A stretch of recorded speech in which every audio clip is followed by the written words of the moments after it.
What up, dudes? It's Gaz, and welcome back to another Warframe video.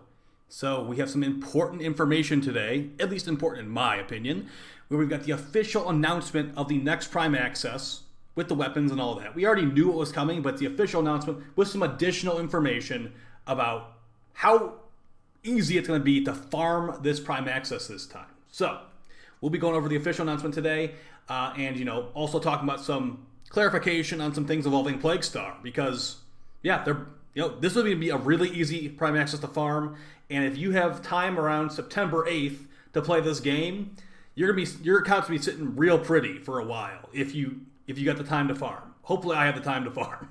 Alright, so before we get into it, make sure you're subbed and all that stuff. We'll have some Steel Path incursion gameplay in the background if you're interested in that. Alright, so we've got the Nidus Prime access official announcement, and I'm sorry it's not in dark mode. It's just a spur-of-the-moment thing right here. So, there's a picture of Nidus Prime. He's got the Strun Prime in his hand. He's also got the Magnus Prime somewhere on his person. So it's the Singular, Magnus, and the Strun Prime as the weapons. Stats aren't anything too special. Honestly, just kind of side grades. You've got Nidus Prime right there, looking very infested. Keep in mind, that evil goo stuff, tentacle stuff around him, that's him in his mutated form. He also has a golden arm that gets an Ayatan sculpture appearing out of it when he's fully mutated. And there's the deluxe or the Prime Cyandana right there. It's actually going to be like an infested golden Cyandana that moves around a bunch. So pretty cool accessories. Keep in mind there's also a universal Necromech skin that's themed after Nidus Prime. And you're also going to get some infested orbiter decorations. So, pretty good accessories in my opinion. It's too bad Necromechs still aren't usable in normal missions. They're only usable in open world. But keep in mind, Plague Star is going to be here on the 8th, and that's going to be 20 days of an open world mission you'll be playing. So you'll be able to see and show off plenty of that Prime Necromech skin if you do buy that. Alright, so let's get into the important details here. Enough talking about the skins, because, a bunch of the updates in this game are just skins. So, let's go over it. The big thing here is that they are telling us that when Nidus Prime comes out on the 8th, same day as Plague Star and all of those changes, the Plague Star bounty is actually going to drop the Nidus Prime. The Nidus Prime relics are going to come from Plague Star. So think about that's crazy. Like September 8th on all platforms, Plague Star is coming out, and one of the drops is going to be the Nidus Prime relics that will have his parts in it. It says blueprints, but keep in mind every Prime part starts as a blueprint and you have to build it. So, yeah, the supply for Nidus Prime is going to be insane even right off the bat. So don't expect him to be very expensive at launch. You can, of course, if you want to get him right away, get your relic pack stacked up and all that, I'd say still do that because, people are going to be farming Plague Star for Formas, and they're not probably not going to want to stop to, go open the relics unless, he's really expensive. I'm going to prioritize the Nidus Prime video. You can expect the Nidus Prime video on September 9th, honestly, guys. Expect the full Umbra Nidus Prime video on September 9th. I'm excited. I've been excited for Nidus Prime for years, and the fact they're making him so accessible is interesting. All right. Not to mention, you can also get the Ghoul Saw and the Revenant Mephisto bundle. You'll find parts of the Undying Prime Warframe in the usual sources as well, such as relic packs and void missions during and after the events has ended. So they're saying that you can get the relics for Nidus Prime from the normal spots, but you can specifically farm them in Plague Star. The way this is looking, it makes it look like they want us to play Plague Star, when the entire time, it kind of seemed like they didn't want to bring Plague Star back because of the Forma.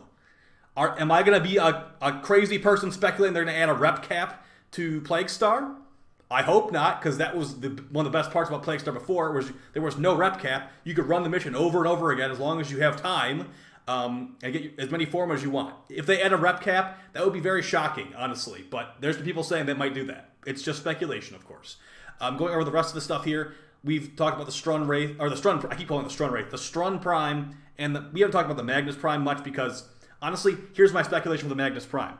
We're getting some generic single target pistol. Whoop-de-frickin-do. In a couple of months, I'd say expect Baro Katir to bring Ak Magnus Prime relics. That's my prediction.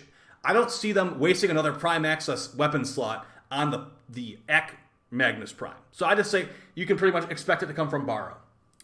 And as far as the weapons here, there is no special gimmicks, as far as this description says. For Strun Prime, a classic shotgun design, embellished for the elite Orokin stuff. Features altered mod polarities for greater customization. When they say features altered mod polarities for greater customization, that means there's basically nothing important about it. The Nidus Prime, Orokin elegance meets formidable stopping power in this exquisite revolver. Features altered mod polarities for greater customization. And the same thing for Nidus. Mutation is endless. The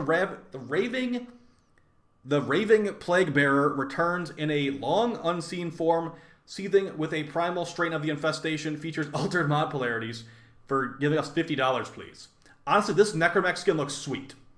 And when you buy if you buy this stuff, you get a 90-day resource booster and an affinity booster.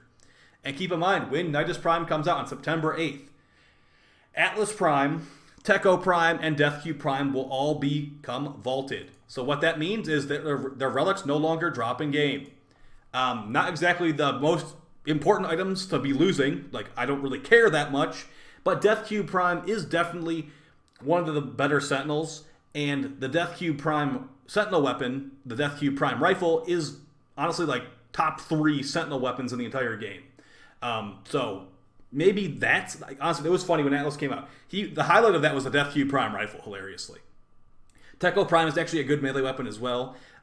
It's just not really a meta weapon type for melees. You know, melee is like the same as before, but people are like saying, hey, make a melee video. Melee is the same as before, just worse. Like, that's literally like, you can replace replace Berserker with Prime Fury if you got it. If not, just keep Berserker on there.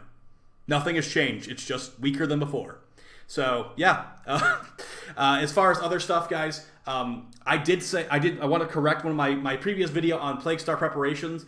One of those items, I think it's the Eidolon Phylaxis, that's for preparing for Plague Star. Because watch my prepare for Plague Star video.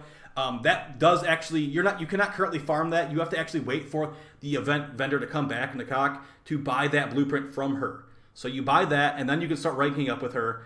Make sure that you don't waste rep. Make sure you're fully ranked up so you can have like the biggest rep pools, like 500,000 or something like that, before you start grinding your face off for Plague Star. Hoping they don't randomly add a rep cap, because rep caps are really annoying in this game.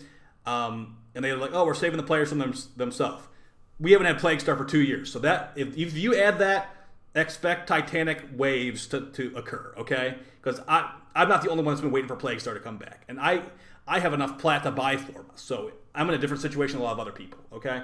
All these things require 5 Florma, and Florma is very bottlenecked. I know they need to make their money, but at the same time, it's a really bad look if you were to add a rep cap to Plague Star, so I really hope that doesn't happen. Either way, guys, hopefully you found the video helpful. I think I covered everything I wanted to cover here. I think that Necromech skin looks really cool. I might buy Nidus Prime Access. The problem is it's like the price of like a full game. Like, it's the price of a full game. And I'm planning to play some new games coming out here pretty soon that I'm already considering to pre-order or buy. So, buying a Nidus Prime skin and a Necromech skin that can't even be used in normal missions, even though they said they were going to do that, it's kind of a questionable purchase, honestly. I mean, $50. I know that's a little bit less expensive than a full price game, but it's a couple skins and a booster. So, yeah.